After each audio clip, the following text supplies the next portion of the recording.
Halo sahabat-sahabat semuanya, selamat datang di Zainal Arif Channel. Video saya kali ini saya akan berbagi informasi tentang SNMPTN 2022 yang akan dilaksanakan beberapa waktu nanti. Untuk itu, tonton terus video ini hingga selesai. Kemudian jangan lupa jika ada pertanyaan atau informasi tambahan, silahkan sahabat-sahabat tulis di kolom komentar, kemudian like dan share ke teman-teman melalui media sosial kamu agar kita bisa terus berbagi informasi dan kebaikan di Zainal Arif Channel. Sahabat-sahabat semuanya, SNMPTN ini dikelola oleh sebuah lembaga yang kita kenal dengan sebutan LTMPT atau Lembaga Tes Masuk Perguruan Tinggi. Informasi dari LTMPT bisa kita akses melalui website dengan alamat ltmpt.ac.id ini dengan tampilan seperti ini. Nah, di dalamnya kita juga bisa mendapatkan informasi kontaknya. Kalau misalnya ada pertanyaan atau ingin mendapatkan informasi lebih lanjut mengenai SNMPTN maupun SBMPTN nanti. Baik sahabat-sahabat semuanya, kita langsung masuk ke pembahasan mengenai SNMPTN. Yang pertama, pangkalan data sekolah dan siswa atau PDSS. Nah, PDSS ini merupakan basis data yang berisikan rekam jejak kinerja sekolah dan nilai rapot siswa yang eligible mendaftar. Jadi PDSS ini nanti akan memuat nilai-nilai rapot untuk siswa yang eligible mendaftar. Apa itu siswa yang eligible mendaftar? Nanti akan saya jelaskan di video saya berikutnya. Nah, pada prinsipnya PDSS ini dilakukan oleh sekolah. Jadi dalam tahap ini para siswa atau calon peserta belum melakukan apapun atau belum memulai proses pendaftaran. Sekarang kita lanjutkan pada persyaratan sekolah. Yang pertama, SMA, MA atau SMK yang mempunyai NPSN atau nomor pokok sekolah nasional. Yang kedua, ketentuan akreditasi.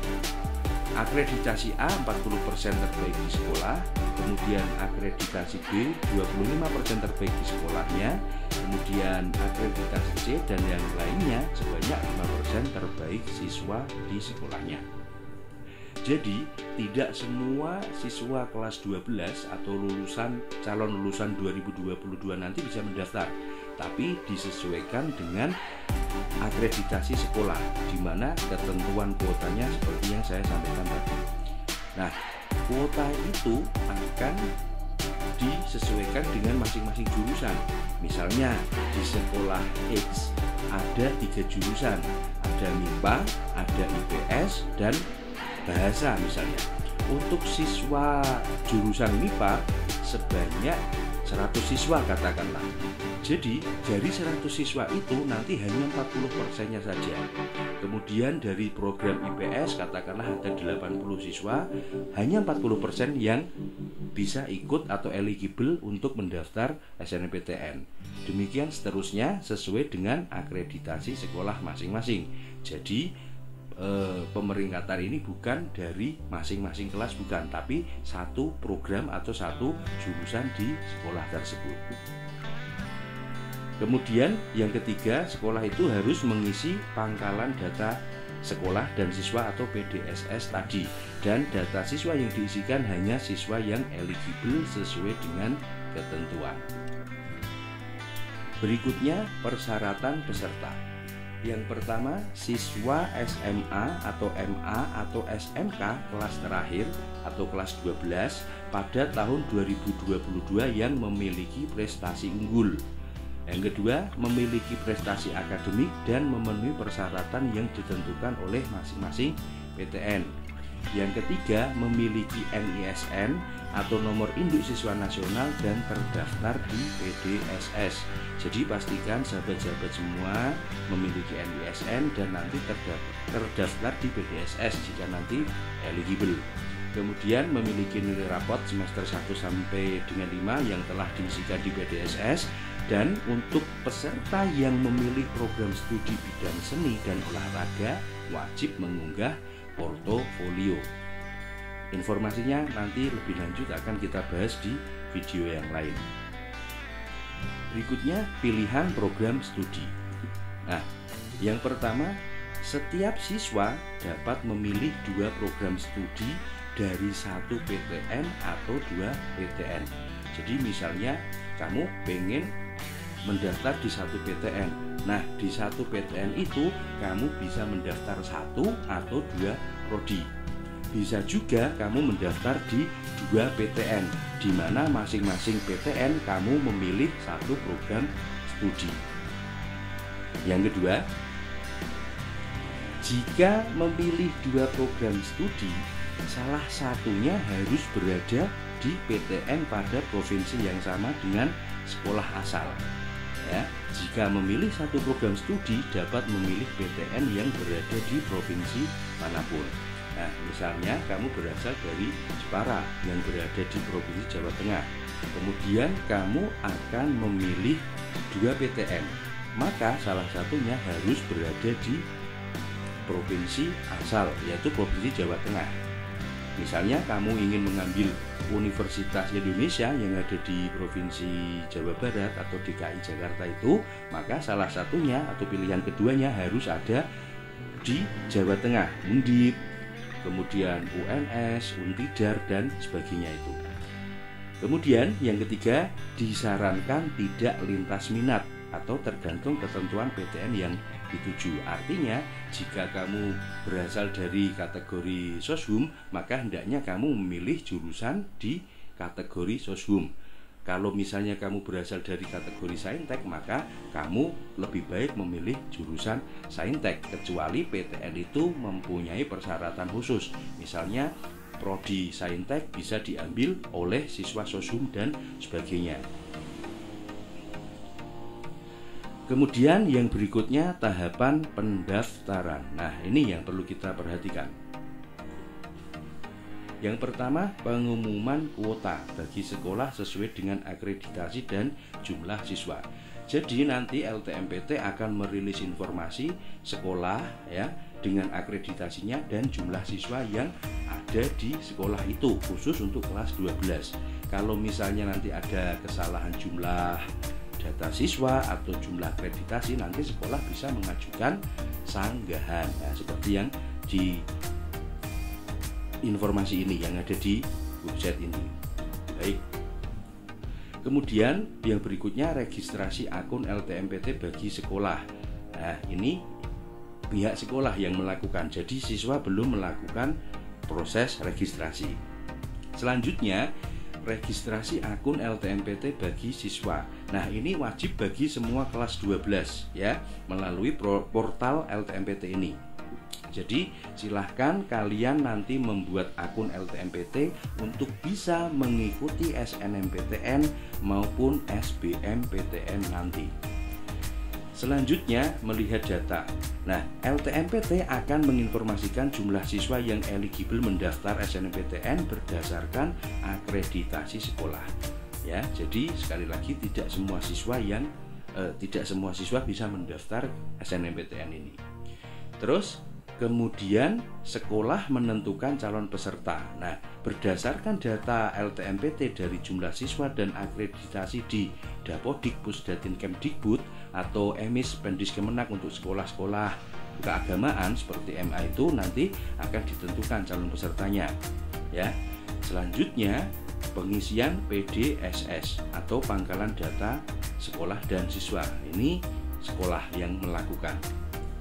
Nah, berikutnya mulai pendaftaran SNMPTN, di mana kita akan memilih program studi ya, kemudian mengunggah portofolio bagi yang mengambil jurusan seni atau olahraga.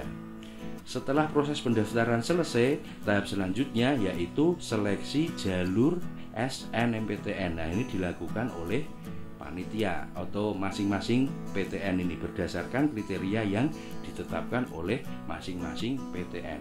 Jadi yang menentukan kamu diterima atau tidak bukan LTMPT, tapi masing-masing PTN yang kamu tuju.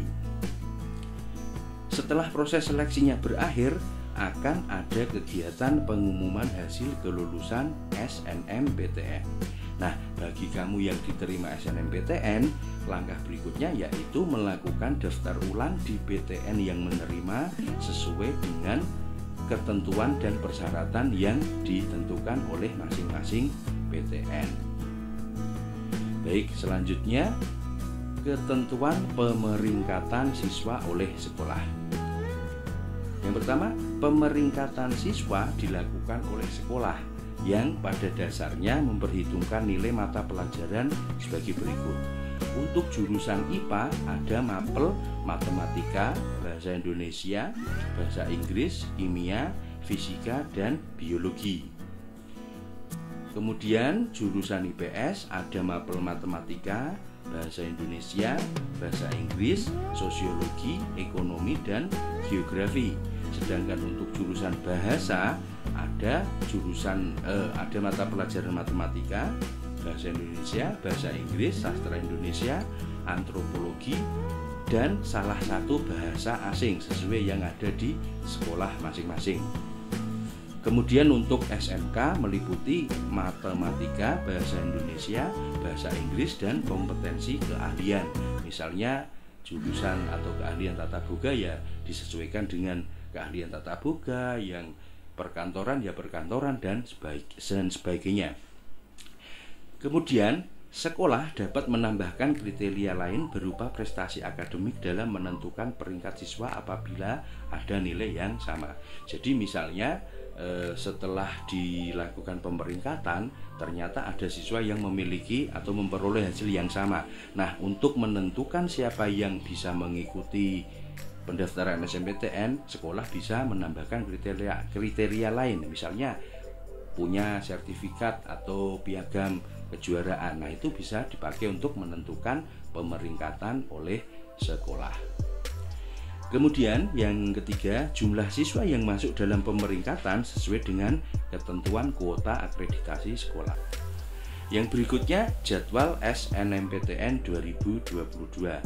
Nah, ini yang perlu diperhatikan baik-baik biar sahabat-sahabat semuanya nanti tidak ketinggalan. Yang pertama, pembuatan akun LTMPT dilaksanakan pada tanggal 4 Januari sampai dengan 15 Februari 2022. Kemudian dilanjutkan untuk PDSS dan SNMPTN. Yang pertama, sosialisasi PDSS ini dari LTMPT ya. Biasanya pada tanggal ini 1 sampai 8 Februari ini, 1 Desember sampai 8 Februari. Kemudian sosialisasi SNMPTN juga dilakukan oleh LTMPT pada tanggal ini yang bisa dibaca di sini. Kemudian launching kegiatan PMB juga dari LTMPT ini. Kemudian penetapan siswa eligible pada tanggal 4 Januari sampai 8 Februari 2022 ini ya. Selanjutnya pengisian PDSS oleh sekolah dilaksanakan tanggal 8 Januari sampai tanggal 8 Februari 2022. Nah, kemudian para siswa ini pendaftaran SNMPTN akan dilaksanakan mulai tanggal 14 sampai 28 Februari 2022. Jadi, pastikan kamu sudah siap PTN dan pilihan jurusan yang mau kamu ambil. Kemudian yang terakhir, pengumuman hasil SNMPTN dilaksanakan pada tanggal 29 Maret 2022. Nah, seluruh kegiatan pada hari yang sudah ditentukan akan diakhiri pada pukul 15 waktu Indonesia Barat. Jadi sahabat-sahabat perhatikan jadwalnya, jangan sampai ketinggalan sehingga tidak bisa mendaftar SNMPTN. Baik sahabat-sahabat semuanya, itu sementara informasi yang bisa saya sampaikan berkaitan dengan SNMPTN. Mudah-mudahan bermanfaat dan menjadikan persiapan untuk sahabat-sahabat semuanya mengikuti SNMPTN. Terima kasih telah menonton video saya ini. Mudah-mudahan kalian sukses dan diterima di PTN sesuai dengan cita-cita sahabat-sahabat semuanya. Salam hangat dari saya Zainal Arif.